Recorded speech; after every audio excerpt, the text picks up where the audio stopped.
ಇವತ್ತು ಫೋಟೋಶಾಪಲ್ಲಿ ನಾನು ಯಾವ ರೀತಿಯಾಗಿ ಬ್ಯಾಕ್ಗ್ರೌಂಡ್ ಚೇಂಜ್ ಮಾಡಬೇಕು ಅನ್ನೋದ್ರ ಬಗ್ಗೆ ಹೇಳ್ಕೊಡ್ತಾ ಇದ್ದೀನಿ. ಜೊತೆಗೆ ಬ್ಯಾಕ್ಗ್ರೌಂಡ್ ಚೇಂಜ್ ಮಾಡಲಿಕ್ಕೆ ನಾವು ಯಾವ್ಯಾವ ಟೂಲ್ಸ್ಗಳನ್ನು ಬಳಕೆ ಮಾಡ್ತೀವಿ ಅನ್ನೋದ್ರ ಬಗ್ಗೆ ನೋಡ್ಕೊಂಬರೋಣ. ಸೊ ಮೊದಲಿಗೆ ನಾನು ಒಂದು ಫೋಟೋ ತಗೊಳ್ತಾ ಇದ್ದೀನಿ. ಸೊ ನೀವು ಸಹ ಇದೇ ರೀತಿಯಾದ ಫೋಟೋಗಳು ತಗೊಳ್ಳಿ.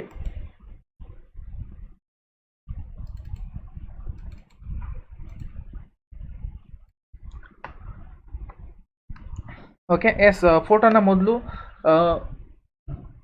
ಝೂಮ್ ಮಾಡ್ಕೊಳ್ಳಿ. ನಿಮಗೆ ಯಾವ ರೀತಿಯಾಗಿ ಕಂಫರ್ಟೇಬಲ್ ಇದೆ ಕಟ್ಟಿಂಗ್ಸ್ಗೆ ಮತ್ತು ನಿಮ್ಗೆ ಹೇಗೆ ಕಾಣಿಸ್ತಾ ಇದೆ ಅಂತ. ಹಾಗೆ ನೆನ್ಪಿಟ್ಕೊಬೇಕು, ಸೊ ಫೋಟೋ ಕಟ್ಟಿಂಗ್ ಮಾಡುವಾಗ ಸಮ್ಟೈಮ್ ಬ್ಯಾಕ್ಗ್ರೌಂಡ್ಸ್ ಇರುತ್ತೆ. ಸೊ ಪೆನ್ ಟೂಲಲ್ಲಿ ಯೂಸ್ ಮಾಡುವಾಗ ನೀವು ಸ್ವಲ್ಪ, ಈಗ ಎಕ್ಸಾಂಪಲ್ ಇಲ್ಲಿ ನೋಡಿ ಝೂಮ್ ಮಾಡಿ ತೋರಿಸ್ತಾ ಇದ್ದೀನಿ. ನೀವು ಕಟ್ಟಿಂಗ್ಸ್ ಮಾಡುವಾಗ ಯಾವುದೇ ಕಾರಣಕ್ಕೂ ಇಲ್ಲಿ ಇಟ್ಕೊಬೇಡಿ. ಎಕ್ಸಾಂಪಲ್ ಪೆನ್ ಟೂಲ್ ತೊಗೊಳ್ತಾ ಇದ್ದೀನಿ, ನೆನ್ಪಿಟ್ಕೊಳ್ಳಿ. ಪೆನ್ ಟೂಲ್ ತೊಗೊಂಡಾದ್ಮೇಲೆ ಇಲ್ಲಿ ಪಾತ್ ತೊಗೊಬೇಕು, ಶೇಪ್ ತೊಗೊಬಾರ್ದು. ಶೇಪ್ ತೊಗೊಂಡ್ರೆ ಕಲರ್ ಬರಲಿಕ್ಕೆ ಸ್ಟಾರ್ಟ್ ಆಗುತ್ತೆ. ಸೊ ಪಾತ್ ತಗೊಳ್ಳಿ, ಕನ್ಫರ್ಮ್ ಮಾಡ್ಕೊಳ್ಳಿ ಫಸ್ಟ್ ಒನ್ನ ಚಾಯ್ಸ್ ಆಗಿದೆ ಅಂತ. ಆ್ಯಂಡ್ ನೋಡಿ, ಕಟ್ಟಿಂಗ್ಸ್ ತುಂಬ ಏನು ಮಾಡ್ತಾರೆ, ಪೆನ್ ಟೂಲ್ ಯೂಸ್ ಮಾಡ್ತಾರೆ, ಬಟ್ ಏನಾಗ್ತದೆ ಹೀಗೆ ಕಟ್ಟಿಂಗ್ಸ್ ಮಾಡಲಿಕ್ಕೆ ಹೋಗ್ತಾರೆ ಈ ರೀತಿಯಾಗಿ. ಖಂಡಿತ ಇದು ಕಟ್ಟಿಂಗ್ಸ್ ಮಾಡಿದ್ರೆ ಎಲ್ಲೋ ಏನಾಗುತ್ತೆ ಅಂತಂದರೆ, ಎಲ್ಲೋ ಒಂದು ಕಡೆ ವೈಟ್ ಶೇಡ್ ಕಾಣಿಸುತ್ತೆ, ಅಥವಾ ಬ್ಯಾಕ್ಗ್ರೌಂಡ್ನ ಕಲರ್ಗಳು ನಿಮಗೆ ಡಿಸ್ಪ್ಲೇ ಆಗಲಿಕ್ಕೆ ಸ್ಟಾರ್ಟ್ ಆಗುತ್ತೆ. ಸೊ ಆವಾಗ ಮತ್ತೆ ಇರೇಸರ್ ಟೂಲ್ ಯೂಸ್ ಮಾಡಬೇಕಾಗ್ತದೆ, ಹಾಗೆ ಅಥವಾ ಅದನ್ನು ಮತ್ತೆ ಇನ್ನೊಂದು ಸಲ ಪೆನ್ ಟೂಲ್ನ ಬಳಕೆ ಮಾಡಬೇಕಾಗ್ತದೆ. ಸೊ ಅದಕ್ಕೋಸ್ಕರ ನೀವು ಈ ಥರ ಕಟ್ಟಿಂಗ್ಸ್ ಮಾಡುವಾಗ ತುಂಬ ಈಸಿಯಾಗಿ ಮಾಡಬೇಕು ಅಂದರೆ ಸ್ವಲ್ಪ ಒಳಗಡೆ ತಗೊಳ್ಳಿ. ಅಂದರೆ ನಿಮಗೊಂದು ಮೈಕ್ರೋ MM ಅಥವಾ 2 ಮೈಕ್ರೋ MM ಸೊ ಒಳಗಡೆ ತಗೊಳ್ಳಿ.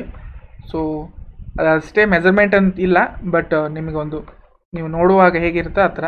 ಸೊ ಈಗ ಇಲ್ಲಿಂದ ತಗೊಳ್ಳೋ ಬದಲು ಏನು ತಗೊಳ್ಳಿ ಅಂತಂದರೆ ಇಷ್ಟು ತಗೊಳ್ಳಿ ಈ ರೀತಿಯಾಗಿ.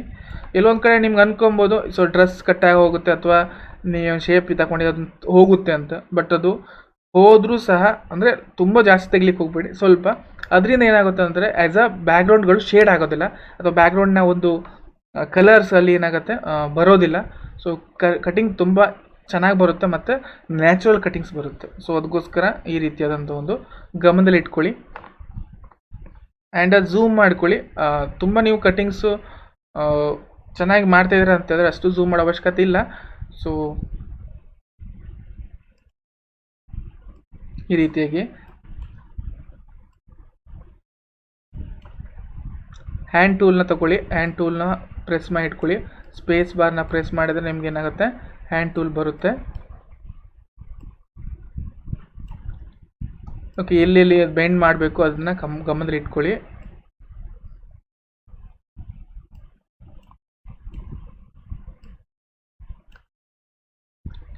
ಸೊ ಎಲ್ಲಿ ಕ್ಲಿಕ್ ಮಾಡಬೇಕು ಅಲ್ಲಿ ಕ್ಲಿಕ್ ಮಾಡಿಬಿಡಿ. ಅಂದರೆ ಯಾಕಂದರೆ ಈ ಕಾರ್ನರ್ಸ್ಗಳೆಲ್ಲ ಏನು ಮಾಡಿ ಆಗ್ತದೆ, ಆ್ಯಸ್ ಇಟ್ ಈಸ್ ತರಲಿಕ್ಕೆ ಆಗೋದಿಲ್ಲ. ಅವಾಗ ಏನು ಮಾಡ್ಕೊಬೇಕು, ಸ್ವಲ್ಪ ಕ್ಲಿಕ್ ಮಾಡ್ಕೊಳ್ಳಿ. ಇನ್ನು ಉಳಿದ ಟೈಮಲ್ಲಿ ಕ್ಲಿಕ್ ಮಾಡೋಕ್ಕೆ ಹೋಗ್ಬಿಡಿ. ಕ್ಲಿಕ್ ಮಾಡ್ತಾ ಹೋದರೆ ಏನಾಗುತ್ತೆ ಅಂತಂದರೆ ಅಲ್ಲಿ ಕಟ್ಟಿಂಗ್ಸ್ಗಳು ಶಾರ್ಪ್ ಬರುತ್ತೆ, ಸ್ಮೂತ್ ಬರೋದಿಲ್ಲ. ಸೊ ಸ್ಮೂತ್ ಬರಬೇಕು ಅಂತಂದರೆ ಫೆದರ್ ಕೊಡ್ಬೋದು, ಬಟ್ ಜಾಸ್ತಿ ಫೆದರ್ ಕೊಟ್ಟರು ಚೆನ್ನಾಗಿ ಕಾಣಿಸಲ್ಲ. ಓಕೆ, ಈಗ ಹೇರ್ಸ್ ಎಲ್ಲ ಇರುತ್ತೆ, ಅದನ್ನು ಸ್ವಲ್ಪ ಒಳಗಡೆ ತೊಗೊಂಬಿಡಿ. ಯಾಕಂದರೆ ಜಾಸ್ತಿ ವೈಟ್ ಹೇರ್ ಕಾಣಿಸ್ತದೆ. ಈಗ ಸಿಂಗಲ್ ಹೇರ್ಸಲ್ಲಿ ಈ ಥರ ಹಿಂಗಿದೆ, ಅದನ್ನು ಕಟ್ಟಿಂಗ್ ಮಾಡಲಿಕ್ಕೆ ಹೋಗಲೇಬೇಡಿ. ಅದನ್ನು ಬೇಕಾದರೆ ನಾವು ನೆಕ್ಸ್ಟು ಆಲ್ಬಮ್ ಕ್ರಿಯೇಷನ್ಸಲ್ಲಿ ಆಗಿರ್ಬೋದು, ಎಲ್ಲ ಆಗಿರ್ಬೋದು, ಅಲ್ಲಿ ಅದನ್ನು ಸರಿ ಮಾಡ್ಕೊಬೋದು. ಅಥವಾ ಬೇರೆ ರೀತಿಯಾದ ಹೇರ್ಗಳನ್ನು ಅಲ್ಲಿ ಅಥವಾ ಹೇರ್ ಬ್ರಷ್ ಯೂಸ್ ಮಾಡಿ ಕಟ್ಟಿಂಗ್ಸ್ ಮಾಡ್ಬೋದು. ಅಥವಾ ಇನ್ನೂ ಸಾಕಷ್ಟು ಟೂಲ್ಸ್ಗಳಿದೆ ಕಟ್ಟಿಂಗ್ಸ್ ಮಾಡಲಿಕ್ಕೆ, ಅದನ್ನು ಬಳಕೆ ಮಾಡ್ಕೊಬೋದು. ನೀವು ಒಂದು ವೇಳೆ ಆ ಹೇರ್ನ ಉಳಿಸ್ಲಿಕ್ಕಂತ ಹೊರಗಡೆ ಹೋದರೆ ವೈಟ್ ಶೇಡ್ ಕಾಣಿಸುತ್ತೆ, ಅದರಿಂದ ಅದು ಫೋಟೋ ನ್ಯಾಚುರಲ್ ಆಗಿ ಬ್ಯಾಕ್ಗ್ರೌಂಡ್ ಚೇಂಜ್ ಮಾಡೋ ಥರ ಅನಿಸೋದಿಲ್ಲ.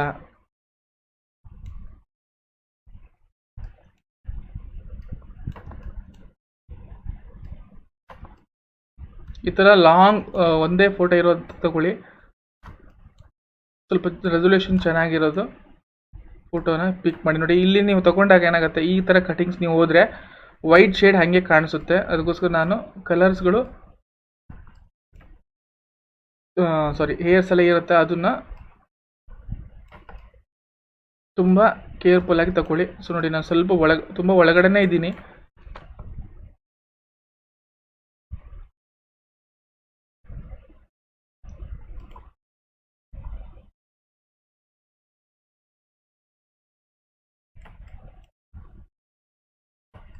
ಸೊ ಈಸಿಯಾಗಿ ಮಾಡಿ ಪೆನ್ ಟೂಲ್ನ. ಇದನ್ನು ಒಮ್ಮೆಲೆ ನೀವು ಮಾಡಿದ ತಕ್ಷಣ ನಿಮಗೆ ಕಟಿಂಗ್ಸು ನೀಟಾಗಿ ಬರುತ್ತೆ ಅಂತ ಹೇಳೋಕ್ಕಾಗಲ್ಲ. ಮತ್ತೆ ಅಗೇನ್ ಆ್ಯಂಡ್ ಅಗೇನ್ ಪ್ರಾಕ್ಟೀಸ್ ಮಾಡಿ.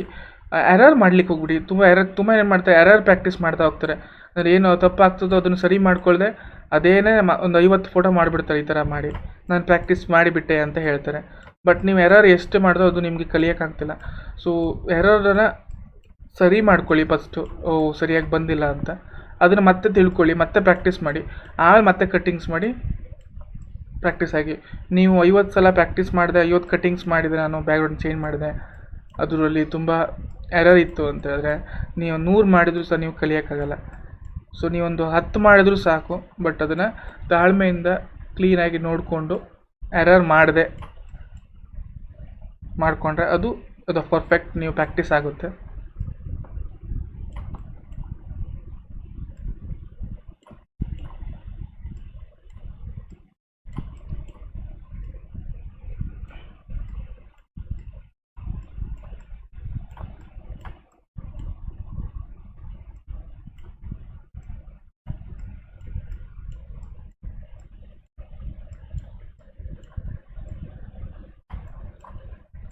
ನಿಮ್ಗೆ ಗೊತ್ತಿರುತ್ತೆ ಯಾವುದು ಅವಶ್ಯಕತೆ ಇದೆ, ಅದು ಯಾವುದು ಇಂಪಾರ್ಟೆನ್ಸ್ ಇದೆ, ಅದನ್ನು ಕಟ್ಟಿಂಗ್ಸ್ ಹೇಗೆ ಮಾಡ್ಕೊಬೇಕು ಅಂತ. ಅದನ್ನು ಮಾಡ್ಕೊಳ್ಳಿ. ಸ್ವಲ್ಪ ನಾಜೂಕಿಂದ ಕೆಲಸ ಮಾಡಿ. ಇವನ್ ಆಲ್ಬಮ್ ಕಟ್ಟಿಂಗ್ಸ್ಗಳೆಲ್ಲ ತುಂಬ ಹೆಲ್ಪ್ ಆಗ್ತದೆ. ಮದುವೆ ಆಲ್ಬಮ್ಸ್ ಎಲ್ಲ ಅಲ್ಲಿ ಎರರ್ ಮಾಡಬಾರ್ದು.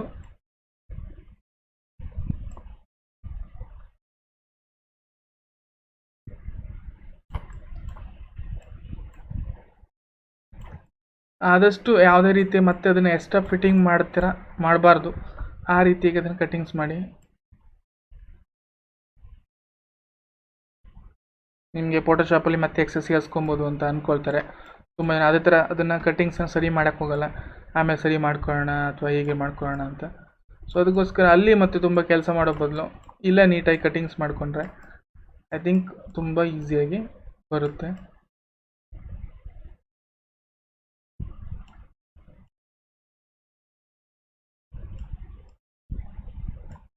ಖಂಡಿತ ಇದೆಲ್ಲ ಚೆನ್ನಾಗಿ ಕಟ್ಟಿಂಗ್ಸ್ ಕಲ್ತ್ಕೊಂಡ್ರೆ ಜಸ್ಟ್ ಓನ್ಲಿ ಆಲ್ಬಮ್ ಶೀಟನ್ನು ಡಿಸೈನ್ ಮಾಡಿದ್ರೆ ಸಾಕು.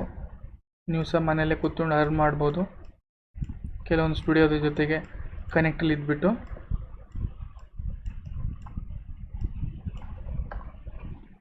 ಆ್ಯಸ್ ಅ ಒಂದು ಶೀಟಿಗೆ ಪ್ರೈಸನ್ನು ಕೊಡ್ತಾರೆ ಎಡಿಟಿಂಗ್ಗೆ. ಸೊ ಎಲ್ಲಿಗೆ ತಂದರೆ ಜಾಯಿಂಟ್ ಮಾಡಿ. ಸೊ ಅಂದ್ಕೊಳ್ತೀನಿ ಫುಲ್ ಕಂಪ್ಲೀಟ್ಲಿಗೆ ಜಾಯಿಂಟ್ ಮಾಡಿದ್ದೇನೆ ಅಂತ. ಸೊ ಸ್ವಲ್ಪ ಸ್ಪೀಡಾಗಿ ಮಾಡಿದ್ದೀನಿ ಕಟ್ಟಿಂಗ್ಸು, ಜಸ್ಟು ಕ್ಲಿಯರಾಗಿ ಮಾಡೋಕ್ಕೆ ಹೋಗಿಲ್ಲ ಸಮ್ ಟೈಮಲ್ಲಿ ಅಂದ್ಕೊಬೋದು. ಸೊ ಅದಕ್ಕೋಸ್ಕರ ಕ್ಲಿಯರಾಗಿ ಮಾಡಿ ನೀವು ಸಹ, ಯಾಕಂದರೆ ನಮ್ಮ ವೀಡಿಯೋ ದೊಡ್ಡದಾಗ್ತಾ ಹೋಗುತ್ತೆ, ಲಾಂಗ್ ವೀಡಿಯೋ ಆಗುತ್ತೆ. ಅದಕ್ಕೋಸ್ಕರ ಸೊ ರೈಟ್ ಕ್ಲಿಕ್ ಮಾಡಿ, make selection and okay. So cuttings completely ಬಂದಿದೆ, ಕಾಣಿಸ್ಬೋದು ನಿಮಗೆ. ಕಟ್ಟಿಂಗ್ಸು ಕ್ಲೀನಾಗಿ ಬಂದಿದೆ ಕಟ್ಟಿಂಗ್ಸು. ಸೊ ನಾನು ಬೇಕಂದರೆ ಈಗ ಒಂದು ಕ್ಯಾನ್ವಸನ್ನು ತೊಗೊಳ್ಳೋಣ. ನೀವು ಸಹ ತೊಗೊಳ್ತಿದ್ದೀನಿ. ಮೆಜರ್ಮೆಂಟು ವಿಡ್ತು ನೋಡಿ ಕರೆಕ್ಟಾಗಿ ಕೊಟ್ಟಿದ್ದೀನಿ. ಸೊ ಯಾಕಂದರೆ ನಾನು ತೊಗೊಂಡಿರುವಂಥದ್ದು ಅಥವಾ ಫೋಟೋ ಇರುವಂಥದ್ದು ಪೋರ್ಟ್ರೇಟ್, ಅಂದರೆ ಉದ್ದ ಜಾಸ್ತಿ ಇದ್ದು ಅಗಲ ಕಡಿಮೆ ಇದೆ, ಅದಕ್ಕೆ ಪೋರ್ಟ್ರೇಟ್ ಅಂತ ಕರೀತಾರೆ. ಅಗಲ ಜಾಸ್ತಿ ಇದ್ದು ಉದ್ದ ಕಡಿಮೆ ಇದ್ದರೆ ಅದನ್ನ ನಾವು ಲ್ಯಾಂಡ್ಸ್ಕೇಪ್ ಅಂತ ಕರಿತೀವಿ. ಸೊ ಆಲ್ರೆಡಿ ಫೋಟೋ ಇರುವಂಥದ್ದು ಪೋರ್ಟ್ರೇಟು, ಫೋಟೋ ಸೈಜಸ್ ಇರುವಂಥದ್ದು. ಅದೇ ರೀತಿ ನಾನು ಪೋರ್ಟ್ರೇಟ್ ಕ್ಯಾನ್ವಸನ್ನು ತೊಗೊಳ್ತಾ ಇದ್ದೀನಿ, ಯಾಕಂದರೆ ಫೋಟೋ ಕ್ಲಿಯರಾಗಿ ಚೆನ್ನಾಗಿ ಕಾಣಿಸುತ್ತೆ. ಸೊ ಲ್ಯಾಂಡ್ಸ್ಕೇಪಲ್ಲಿ ಬರೋದು, ಯಾಕಂದ್ರೆ ಸಿಂಗಲ್ ಫೋಟೋಸ್. ಸೊ ನೀವು ಮಿಕ್ಸಿಂಗ್ ಮಾಡ್ತಾಯಿದ್ದೀರಿ, ಆಲ್ಬಮ್ ಮಾಡ್ತಿದ್ರೆ ತೊಗೊಬೋದು ಲ್ಯಾಂಡ್ಸ್ಕೇಪು. ಎಸ್ ನೋಡ್ಬೋದು ನೀವು ಕಟ್ಟಿಂಗ್ಸ್ ಹೇಗೆ ಬಂದಿದೆ ಅಂತ. ಸೊ ಕಂಪ್ಲೀಟ್ಲಿ ಸ್ಮೂತ್ ಕಟ್ಟಿಂಗ್ಸ್ ಇಲ್ಲಿ ನಿಮ್ಗೆ ಕಾಣಿಸ್ತಾ ಇದೆ ಅಲ್ವಾ? ಓಕೆ. ಸೊ ಸ್ವಲ್ಪ ಹೇರ್ ಎಲ್ಲ ನಿಮಗೆ ಹಿಂಗೆ ಹರಡ್ದಂಗೆ ಕಾಣಿಸಿಲ್ಲ, ಬಟ್ ಚೆನ್ನಾಗಿ ಕಟ್ಟಿಂಗ್ಸ್ ಬಂದಿದೆ. ಬೇಕಂದರೆ ಆಮೇಲೆ ಬೇಕಾದ್ರೆ ನೀವು ಇಲ್ಲಿ ಬೇರೆ ಬೇರೆ ಹೇರ್ ಬ್ರಷ್ನ ಯೂಸ್ ಮಾಡಿ ಆ್ಯಸ್ ಅ ನ್ಯಾಚುರಲ್ ಹೇರ್ ಥರ ನಾವು ತೋರಿಸ್ಬೋದು. ಓಕೆ. ಎಸ್, ಕಂಪ್ಲೀಟ್ಲಿ ನನಗನ್ಸಿದ ಪ್ರಕಾರದಲ್ಲಿ ಕ್ಲೀನಾಗಿ ಕಟ್ಟಿಂಗ್ಸ್ ನಿಮ್ಗೆ ಇಲ್ಲಿ ಬಂದಿದೆ.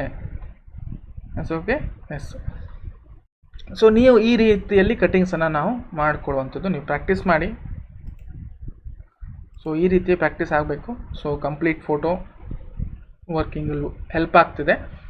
ಈಗ ಬ್ಯಾಕ್ಗ್ರೌಂಡನ್ನು ನಾವು ಕಲರ್ಸ್ ಕೊಡ್ಬೋದು. ಸೊ ಬ್ಯಾಕ್ಗ್ರೌಂಡ್ ಕಲರ್ ಕೊಡೋಕ್ಕಿಂತ ಮೊದಲು ನಾನು ಲೇಯರ್ ಪ್ಯಾಲೆಟ್ನ ಓಪನ್ ಮಾಡ್ಕೊತೀನಿ. ಸೊ ಲೇಯರ್ ಪ್ಯಾಲೆಟ್ ಹೊಡಿಲಿಕ್ಕೆ ಓಪನ್ ಮಾಡ್ಕೊಳ್ಳಿಕ್ಕೆ ನಾನು ಲೇಯರ್ಸ್ ಅಂತ ಕ್ಲಿಕ್ ಮಾಡ್ತೀನಿ. ಸೊ ನೋಡಿ ಬ್ಯಾಕ್ಗ್ರೌಂಡ್ ಆಲ್ರೆಡಿ ಇದೆ, ಸೊ ಲೇಯರ್ ಇದೆ, ಸೊ ಕಲರನ್ನು ಯಾವುದೇ ಕಾರಣಕ್ಕೂ ನೀವು ಕಲರನ್ನು ಡೈರೆಕ್ಟ್ಲಿ ಅಪ್ಲೈ ಮಾಡ್ತೀರಾ ಅಂತ ಹೇಳಿದ್ರೆ ಖಂಡಿತ ಬ್ಯಾಕ್ಗ್ರೌಂಡ್ ಲೇಯರ್ ಮೇಲೆ ಕಲರನ್ನು ಅಪ್ಲೈ ಮಾಡಿ, ಇಲ್ಲ ಇನ್ನೊಂದು ಲೇಯರ್ ತೊಗೊಂಡು ಕಲರನ್ನು ಅಪ್ಲೈ ಮಾಡಿ.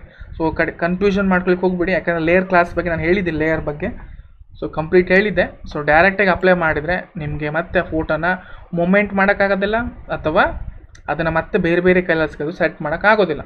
ಸೊ ಅದಕ್ಕೋಸ್ಕರ ನಾನು ಬ್ಯಾಕ್ಗ್ರೌಂಡ್ ಲೇಯರ್ನ ಕ್ಲಿಕ್ ಮಾಡ್ಕೊತೀನಿ, ಅಥವಾ ಬೇಕಂದರೆ ಒಂದು ಹೊಸ ಲೇಯರ್ ತೊಗೊಳ್ತೀನಿ. ನೋಡಿ, ಹೊಸ ಲೇಯರ್ ತೊಗೊಂಬಿಡೋಣ. ಲೇಯರ್ ನಂಬರ್ 2 ಅಂತ. ಲೇಯರ್ ನಂಬರ್ 1ನಲ್ಲಿ ಏನಿದೆ, ಒಂದು ಫೋಟೋ ಕಟ್ಟಿಂಗ್ ಫೋಟೋಸ್ ಇದೆ ಅಲ್ವಾ. ಓಕೆ, ಸೊ ನಾನು ಲೇಯರ್ ನಂಬರ್ 2 ಅಲ್ಲಿ ತೊಗೊಳ್ತಿದ್ದೀನಿ. ಸೊ ನಿಮಗೆ ಬೇಕಂದರೆ ಪೇಂಟ್ ಬಕೆಟ್, ಅಥವಾ ಅದನ್ನು ಪೇಂಟ್ ಬಕೆಟ್ ಅಂತ ಕರಿತೀರ ಅದಕ್ಕೆ. ಸೊ ಪೇಂಟ್ ಬಕೆಟ್ನ ತೊಗೊಂಡ್ಬಿಟ್ಟು ನೀವು ಕಲರ್ಸನ್ನು ಇಲ್ಲಿ ಹಾಕೊಬೋದು. ಯಾವ ಕಲರ್ಸ್ ಬೇಕು ನಿಮಗೆ, ಬ್ಲೂ ಕಲರಲ್ಲಿ ಬೇಕಾ, ಸೊ ಯಾವ್ದು ಬೇಕು ಅಂತ ನೀವು ಇಲ್ಲಿ ಚೂಸ್ ಮಾಡ್ಬೋದು. ಹಾಗೆ ಕಲರ್ಸನ್ನು ತೊಗೊಂಡ್ಬಿಟ್ಟು ಪೇಂಟ್ ಬಕೆಟ್ ತೊಗೊಂಡ್ಬಿಟ್ಟು ನೆನ್ಪಿಟ್ಕೊಳ್ಳಿ, ಲೇಯರ್ ನಂಬರ್ 1 ಅಂದರೆ ಫೋಟೋ ಇರುವಂಥ ಲೇಯರ್ ಅಲ್ಲ, ಖಾಲಿ ಇರುವಂಥ ಲೇಯರ್, ಅಂದರೆ ಎಕ್ಸ್ಟ್ರಾ ಅಲ್ಲಿ ತಗೊಂಡಿರೋ ಲೇಯರ್ ಮೇಲೆ ಕ್ಲಿಕ್ ಮಾಡಿಕೊಂಡು ಕಲರನ್ನು ಫಿಲ್ ಮಾಡಿ.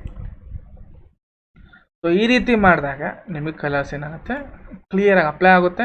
ಹಾಗೆ ನೀವು ಯಾವ ಕಲರ್ಸ್ ಬೇಕಂದ್ರೆ ಹಾಕೊಬೋದು, ಹೌದಲ್ವಾ. S, okay. ಆ್ಯಂಡ್ ಇಲ್ಲಿ ನೋಡ್ಬೋದು ನೀವು, ನಿಮ್ಗೆ ಅನಿಸುತ್ತೆ ಸರ್ ಇಲ್ಲಿ ನೋಡಿ ಈ ಥರ ಆಪ್ಷನ್ಸ್ ಇಲ್ಲಿದೆ ಅಂತ. ಇದನ್ನು ನಾವು ಡೈರೆಕ್ಟ್ಲಿ ಪೆನ್ ಟೂಲ್ನ ಮತ್ತೆ ಯೂಸ್ ಮಾಡಿ ಕಟ್ಟಿಂಗ್ ಸಹ ಮಾಡ್ಕೊಬೋದು. ಕಟ್ಟಿಂಗ್ ಮಾಡೋಕ್ಕಿಂತ ಮೊದಲು ಲೇಯರ್ ನಂಬರ್ 1 ಕ್ಲಿಕ್ ಮಾಡ್ಕೊಳ್ಳಿ, ಯಾಕಂದರೆ ಫೋಟೋ ಇರೋದು layer number 1. Layer number 2 click ಹಾಕೊಂಡಿದ್ರೆ ನಮಗೆ ಕಲರ್ಸ್ ಅಲ್ಲಿ ಸೆಲೆಕ್ಷನ್ ಆಗುತ್ತೆ. ಅದಕ್ಕೋಸ್ಕರ ಲೇಯರ್ ನಂಬರ್ 1 ಕ್ಲಿಕ್ ಮಾಡ್ಕೊಳ್ಳಿ. ಸೊ ಕ್ಲೀನಾಗಿ ಏನು ಮಾಡ್ಕೊಳ್ಳಿ, ಮತ್ತೆ ಕಟ್ಟಿಂಗ್ಸನ್ನು ಮಾಡ್ಕೊಂಬಿಡೋಣ. ಈ ರೀತಿಗೆ ಬ್ಯಾಕ್ಗ್ರೌಂಡನ್ನು ಚೇಂಜ್ ಮಾಡೋದು ಹೇಗಂತ ನೋಡ್ಕೊಂಡ್ರಿ, ಕಲರ್ಸನ್ನು ಅಪ್ಲೈ ಮಾಡುವಂಥದ್ದು. ಬೇಕಂದ್ರೆ ಫೋಟೋಸ್ ಬೇಕಂದ್ರೆ ಹಾಕೊಬೋದು, ಅದು ಸಹ ತೋರಿಸ್ಕೊಡ್ತೀನಿ ನಾನು ನಿಮಗೆ.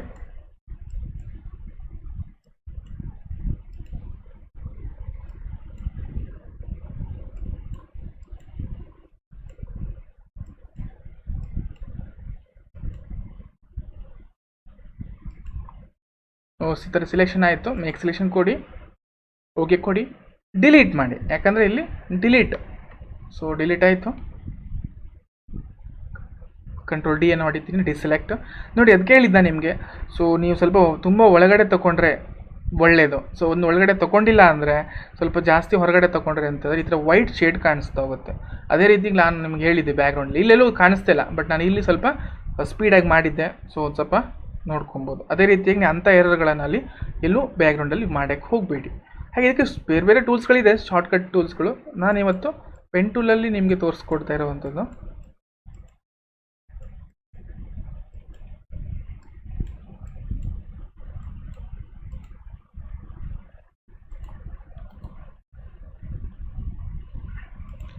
ಸೊ ಈ ರೀತಿಯಾಗಿ ನೀವು ಪ್ರಾಕ್ಟೀಸ್ ಮಾಡಿ ಕಂಪ್ಲೀಟ್ಲಿ.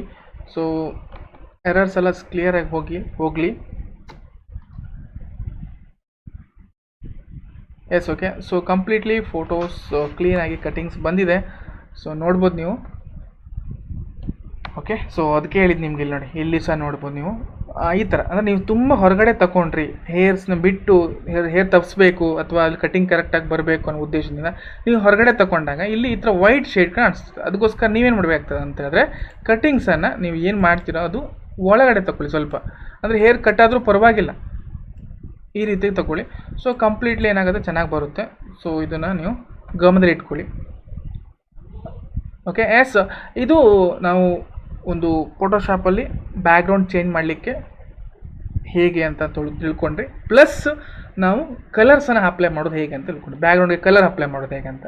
ಈಗ ನಾನು ಬ್ಯಾಕ್ಗ್ರೌಂಡ್ ಕಲರ್ ಜೊತೆಗೆ ಒಂದು ಬ್ಯಾಕ್ಗ್ರೌಂಡ್ ಸೀನ್ರಿಯನ್ನು ಹಾಕೋದು ಹೇಗೆ ಅಂತ ನೋಡ್ಕೊಂಬರೋಣ. ಸೊ ಬ್ಯಾಕ್ಗ್ರೌಂಡ್ ಸೀನ್ರಿ ನೋಡ್ಕೊಂಬರೋಣ.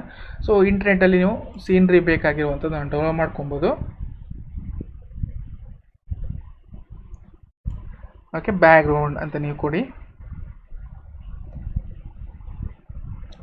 ಸೊ ಬ್ಯಾಕ್ಗ್ರೌಂಡ್ ಇಮೇಜಸ್ ಅಂತ ಸರ್ಚ್ ಮಾಡಿ ನೆಟ್ಟಲ್ಲಿ, ನಿಮ್ಗೆ ಒಳ್ಳೊಳ್ಳೆ ಬ್ಯಾಕ್ಗ್ರೌಂಡ್ಗಳು ಕಾಣಿಸ್ತಾ ಹೋಗುತ್ತೆ. ಸೊ ನಿಮ್ಗೆ ಇಲ್ಲಿ ಯಾವ್ದು ಬೇಕು ಆ ಬ್ಯಾಕ್ಗ್ರೌಂಡನ್ನು ಇಲ್ಲಿ ವಿಸಿಟ್ ಮಾಡಿ, ಯಾವ ಸೈಟಲ್ಲಿ ಯಾವ ಒಂದು ಬ್ಯಾಕ್ಗ್ರೌಂಡ್ ಡಿಸೈನ್ ಬೇಕು ಅಂತ, ಅಲ್ಲಿ ನಿಮಗೆ ಯಾವ ಕಲರ್ಸ್ ಚೆನ್ನಾಗಿ ಕಾಣಿಸುತ್ತೆ ಅನ್ನೋಂಥದ್ದು ನೀವು ಇಲ್ಲಿ ನೋಟ್ ಮಾಡ್ಕೊಬೋದು. ಒಳ್ಳೆ ಇರೋಂಥ ಬ್ಯಾಕ್ಗ್ರೌಂಡನ್ನು ನಾವಿಲ್ಲಿ ಚೂಸ್ ಮಾಡಿದರೆ ಓಕೆ, ಅದನ್ನು ಡೌನ್ಲೋಡ್ ಮಾಡ್ಕೊಳ್ಳಿ. ಸೊ ಡೌನ್ಲೋಡ್ ಕೊಟ್ಟಾಗ ನಿಮ್ಗೆ ಎಲ್ಲಿ ಡೌನ್ಲೋಡ್ ಆಗಬೇಕು, ಡೌನ್ಲೋಡ್ ಫೋಲ್ಡರ್ ಡೌನ್ಲೋಡ್ ಆಗಬೇಕು, ಎಲ್ಲ ಅಂತ ಸೇವ್ ಅಂತ ಕೊಡಿ. ಓಕೆ, ಡೌನ್ಲೋಡ್ ಆಗಿದೆ. ಸೊ ಆ ಒಂದು ಡೌನ್ಲೋಡ್ ಆಗಿರುವಂಥ ಫೋಟೋನ ಫೋಟೋಶಾಪ್ಗೆ ಡೈರೆಕ್ಟ್ಲಿ ತಗೊಂಬರೋಣ, ಡ್ರ್ಯಾಗ್ ಮಾಡೋದ್ರ ಮುಖಾಂತರ, ಇಲ್ಲ ಡೈರೆಕ್ಟ್ಲಿ ಹೋಗಿಬಿಟ್ಟು ನಮ್ಮ ಒಂದು ಡೌನ್ಲೋಡ್ ಫೋಲ್ಡರಿಂದ ತಗೊಂಬರ್ಬೋದು. ತಗೊಳ್ಳೋಣ. ಎಸ್. ಈಗ ಈ ಒಂದು ಡೈರೆಕ್ಟ್ಲಿ ಇದನ್ನೇ ಈಗ ಡ್ರ್ಯಾಗ್ ಮಾಡ್ಬೋದು, ಇಲ್ಲ ಅಂತಂದರೆ ನಮ್ಮ ಒಂದು ಇಮೇಜನ್ನು ಸಹ ಡ್ರ್ಯಾಗ್ ಮಾಡ್ಬೋದು. ನಾನು ಇಮೇಜ್ನೇ ಮಾಡಿದ್ದೀನಿ. ಸ್ವಲ್ಪ ಝೂಮನ್ನು ಕಡಿಮೆ ಮಾಡ್ಕೊಳ್ಳಿ, ಆಮೇಲೆ ಶಿಫ್ಟ್ ಮತ್ತು ಆಲ್ಟ್ ಹಿಡ್ಕೊಂಡು ಕರೆಕ್ಟಾಗಿ ಅದು ಸೆಟ್ ಮಾಡಿ ನಿಮ್ಮ ಒಂದು ಕ್ಯಾನ್ವಾಸ್ ಅಥವಾ ನಿಮ್ಮ ಒಂದು ಡಾಕ್ಯುಮೆಂಟು ಯಾವ ಸೈಜಲ್ಲಿದೆ ಅಂತ. ಓಕೆ, ಸೆಟ್ ಆಗಿದೆ. ಸೊ ಓಕೆ, ನೆಕ್ಸ್ಟ್ ನಾನು ನಿಮಗೆ ಹೇಳ್ಕೊಡ್ತಾ ಇದ್ದೀನಿ ಮುಂದಿನ ಕ್ಲಾಸಲ್ಲಿ. ಈ ಥರ ಒಂದು ವಾಟರ್ ಮಾರ್ಕ್ ಇದೆ, ಅದನ್ನು ಹೇಗೆ ತೆಗೆಯೋದಂತ. ಸೊ ಮುಂದಿನ ಕ್ಲಾಸ್ ತಿಳ್ಕೊಳ್ಳೋಣ ಅದನ್ನು. ಸೊ ಬ್ಯಾಕ್ಗ್ರೌಂಡ್ ಸೆಟ್ ಆಗಿದೆ. ಎಸ್. ಓಕೆ, ಈಗ ಫೋಟೋ ಆಲ್ರೆಡಿ ಇದೆ ನೋಡ್ಬೋದು ನೀವು. ಲೇಯರ್ ನಂಬರ್ 3ಯಲ್ಲಿ ನಮ್ಮ ಒಂದು ಇಮೇಜ್ ಹಾಕ್ಕೊಂಡಿದ್ದ ಅದಿದೆ ಇಮೇಜು. ಆ್ಯಂಡ್ ಲೇಯರ್ ನಂಬರ್ 1 ಅನ್ನುವಂಥದ್ದು ಆಲ್ಮೋಸ್ಟ್ ಕಟಿಂಗ್ ಮಾಡ್ಕೊಂಡಿರೋದು ಫೋಟೋ. ಲೇಯರ್ ನಂಬರ್ 2 ಅನ್ನುವಂಥದ್ದು ಕಲರ್ಸ್.